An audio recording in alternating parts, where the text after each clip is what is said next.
श्रीविष्णुचित्तकुलनन्दनकल्पवल्लीं श्रीरङ्गराजहरिचन्दनयोगदृश्यां साक्षात् क्षमां करुणया कमलामिवान्यां गोदाम् अनन्यशरणः शरणं प्रपद्ये।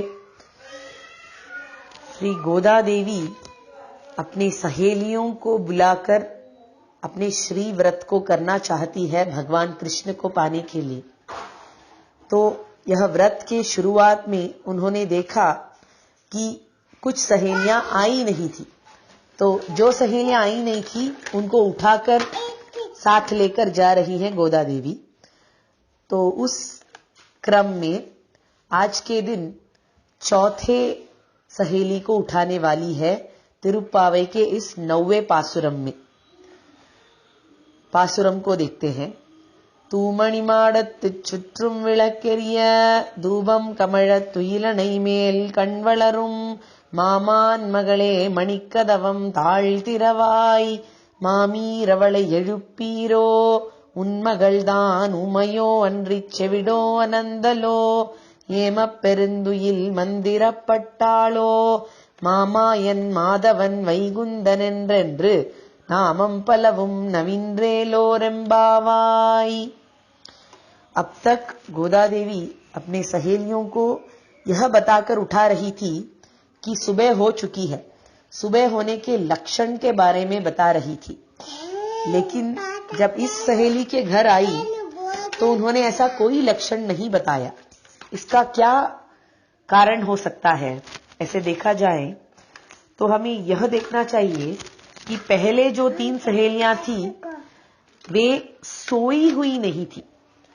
भगवान के अनुभव में, भगवान के नाम के संकीर्तन करते हुए वे इतनी मग्न हो गई थी कि उन्हें बाहर क्या चल रहा है इसका पता नहीं था, या फिर उन्हें अपने अनुभव से बाहर आना ही नहीं था। लेकिन ये चौथी सहेली ऐसी नहीं थी, वो सचमुच सो रही थी। अब जो सचमुच सो रहा है उसे उठाना पड़ता है पहले, उसके बाद ही कुछ बताया जा सकता है। ऐसा बताया जा सकता है कि सुबह हुआ है, कुछ लक्षण दिख रहे हैं वगैरह वगैरह। तो पहले इसको लक्षण नहीं बताया, बल्कि इसके घर को देखकर उस घर के बारे में वर्णन करने लग जाते हैं। कहते हैं तूमणि माडत्तु चुற்றும் விளக்கெரிய धूपम कमळ। सुंदर रत्नमय घर था इसका। तूमणि माडम कहते हैं। तूमणि का मतलब है एकदम शुद्ध रत्नों से बना हुआ। शुद्ध रत्नों से बना हुआ का क्या तात्पर्य मिलता है? शुद्धता सत्वगुण का प्रतीक होता है। सत्वगुण का प्रतीक था इस लड़की का भवन। तो ऐसा सत्वगुण भरे हुए भवन में मंगलमय दीपों के बीच, अगरबत्तियों के बीच लगाए गए सुंदर मृदु बिस्तर पर यह लड़की सो रही है। तुयिलणै मेल कण्वलरुम। तुयिलणै का मतलब है मृदु बिस्तर, उस पर कण्वलरुम सो रही थी। ऐसी लड़की को देखकर गोदा देवी को लगा ये लड़की इतने आराम से सो कैसे रही है? इतने आराम से नींद किसी को आ कैसे सकता है? तब भी आ सकता है जब उसका मन निर्मल हो। और किसका मन निर्मल हो सकता है?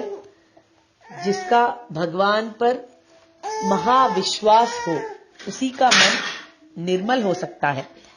इस लड़की को महाविश्वास था कि भगवान हमें मिल जाएंगे, इसी वजह से वो आराम से सो रही थी। तो ऐसी ज्ञानवान विश्वासी लड़की को देखकर गोदा देवी का मन किया कि काश ऐसी लड़की मेरी कोई रिश्तेदार होती, मैं इसे रिश्तेदार बनाना चाहूंगी। ऐसा सोचकर वो उसे मामान मगले करके बुलाती है। मामान मगल का मतलब है मेरे मामा की लड़की। तुम मेरी बहन जैसी हो, मामा की लड़की जैसी हो। मणिकदवम ताळ्तिरवाई। अपने भवन के इन सुंदर द्वारों को खोलो, ऐसा बोलती हैं। यह सुनकर भी वो लड़की उठती नहीं, क्योंकि उसे इतना विश्वास है कि बड़े ही आराम से सोई हुई है।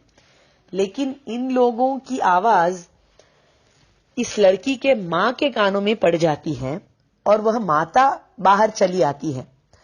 तो ये बाहर की लड़कियां, गोदा देवी और उनकी बाकी सहेलियां, इस लड़की के मां के साथ बातें करने लग जाती है। अब इस लड़की को गोदा देवी ने मामान मगड़े बुलाया, मामा की लड़की बुलाया। तो उस लड़की की मां इनकी मामी हुई। तो उन्होंने मामी से बात करना शुरू किया। मामी रवल पीरो, हे मामी उठाइए कृपया अपने इस बेटी को। मामी ने भी उठाने की कोशिश की, लेकिन वो उठ नहीं रही थी। तो इन लड़कियों ने और बोलना शुरू कर दिया। उन मगलतान ऊमयो, आपकी लड़की गूंगी है क्या, बात नहीं करेगी हमारे साथ, ऐसा पूछती है। मामी डर जाती है, कहती है अरे ये विवाह के उचित लड़की है, गूंगी वूंगी ऐसा है, ऐसा किसी ने सुन लिया तो लड़का कैसे मिलेगा उसको, कैसी कैसी बातें कर रही हैं आप लोग, गूंगी वूंगी नहीं है, बड़ा अच्छा बोलती है, बड़ा मुंह है उसका, ऐसा कहा मामी ने। तो बाहर की लड़कियों ने कहा अनरिच विडो, ठीक है तो वो बहरी ही होगी, हमारी आवाज उस तक शायद पहुंचती ही नहीं होगी कि वो हमें जवाब नहीं दे रही है। मामी कहती है नहीं नहीं, बड़ा अच्छा कान है उसका, सब सुनाई देता है। तो बाहर की लड़कियां कहती है तो फिर जरूर ये आलसी होगी। आनंदलो, आनंदलो का मतलब आलसी। सचमुच ये लड़की आलसी ही थी, दुनियादारी में, दुनिया वाली बातों में आलसी थी। ऐसे आलसी लोग ही भगवान के कार्य में बहुत ही चुस्त रहते हैं। तो ऐसे लोगों को वाळुम सोमबर कहते हैं। वाळुम सोमबर का मतलब है वे आलसी लोग जो सचमुच जीते हैं, असली कारण के लिए जो जीते हैं, वे बाकी दुनिया वाली बातों में आलसी रहते हैं। तो शायद ये लड़की ऐसी ही आलसी थी, लेकिन उसकी मां को यह बात मानना नहीं था। तो उन्होंने कह दिया कि मेरी लड़की आलसी वालसी नहीं है, बहुत काम करती है, घर का सारा काम वही करती है। तो बाहर वाली लड़कियां बोलती है तो फिर जरूर कोई गड़बड़ है मामी, लगता है किसी ने कोई मंत्र डाल दिया है इस पर, कुछ जादू टोना चला दिया है। येम पेरुंदुइल मंदिरा पट्टालो, कुछ जादू टोना लगाकर इसे सुला दिया है किसी ने मंत्र डालकर, ऐसा बोलती है। यह सुनकर मामी सच में डर जाती है। अरे रे, क्या कह रही हो तुम लोग, अगर ऐसी बात है तो बड़े डर की बात है। इस जादू टोना को निकालने के लिए कोई दूसरा मंत्र होगा। क्या तुमको पता है कि कौन इस जादू टोना का निकाल सकता है, या फिर कौन सा मंत्र निकाल सकता है, क्या तुम लोगों को कुछ पता है, ऐसा मामी पूछती है।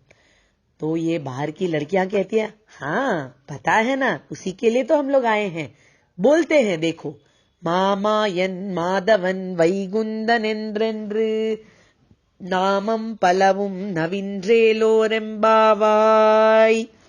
नामम पलवुम नविन्द्र, नाम बहुत सारे हैं भगवान के, सहस्र नाम है, विष्णु सहस्र नाम, वही मंत्र होता है सारे व्याधियों से, सारी पीड़ाओं से, सारे कष्टों से मुक्ति दिलाने वाला मंत्र जप विष्णु सहस्र नाम होता है।